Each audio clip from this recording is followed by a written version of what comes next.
Today, I'm flying out to Louisville, Kentucky to join everybody at the North American Equipment Expo.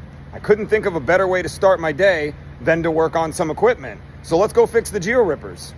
Good morning, it's Tuesday, the morning before I travel to Kentucky for the North American Equipment Expo. And I couldn't think of a better way to start my day than to work on a piece of equipment, the Georipper. I've got 3 of these that need a little bit of service. This one needs the most service. We're gonna go through each of them, get them all working before I head out of town to Kentucky.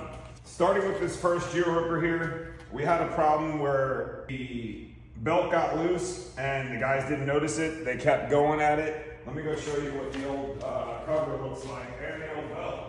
So here's the old cover right here. You can see where the belt chewed right through the cover. Here's what a new cover looks like right there. So we'll be putting on the new cover to cover up the new belt. And this was the old belt that got chewed up and eventually chewed through that cover there. We've got a new belt, new cover. We're gonna put it onto this Georipper. That chain is good. We're just gonna make sure it's nice and tight, not too tight.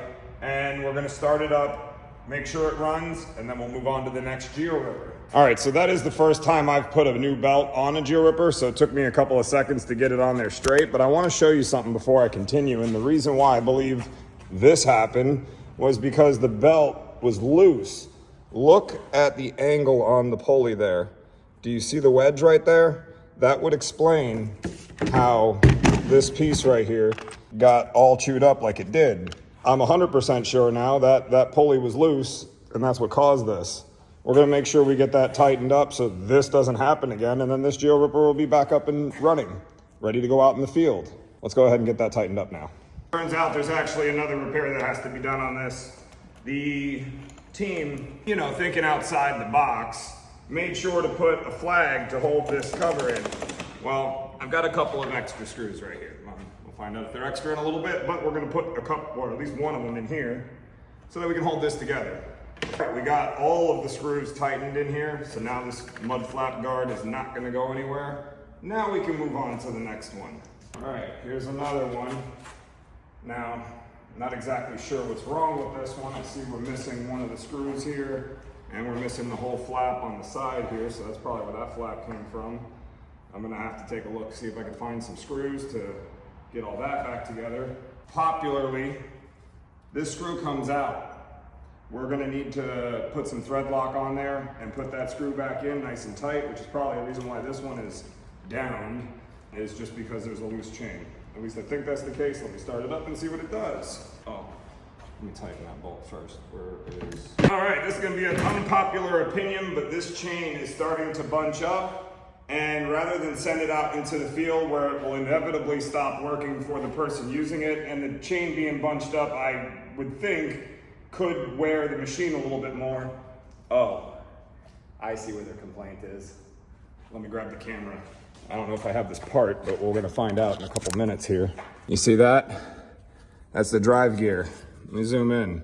There are no teeth on that. Let me go look at the other Georipper, show you what I'm talking about. That's what they're supposed to look like. So definitely a problem. Let me see if I have another sprocket laying around here. It's a damn good thing we have 3 of these Georippers, because this one is going to stay down for a little bit. I don't have another sprocket to put on there. I'm gonna order one from Georipper right after I make this video. I'm gonna go out to Devon's van. He keeps a Georipper on his truck because he's a big dude and he uses that damn thing almost every day.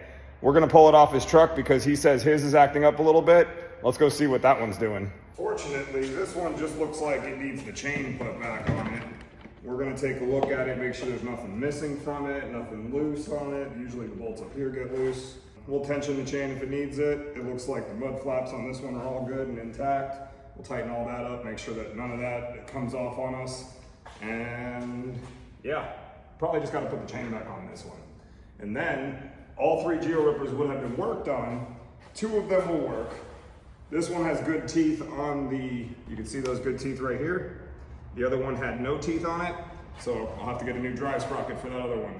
Let's go ahead and put this chain on, which does require that we take the bar off. So we'll start with the 18mm. And to speed things up, we'll grab the 18mm socket instead of doing it this way.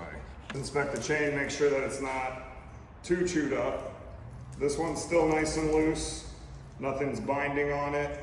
So we will reuse this chain until it breaks, and then we will put a new chain on there. We've got 2 sitting right here. I didn't have to use any of them today. So yes, getting this chain on does require you to remove the bar. All right, so now that we got it on that sprocket, we can get it on the front sprocket here. And then, there it goes. I just went over the spot. All right, so it just took a little bit of finagling. We got it back on there. We are gonna give it a little bit of tension because I think that this chain is a little too loose still. I'll go ahead and put those bolts back on it. Got a step ahead of myself here.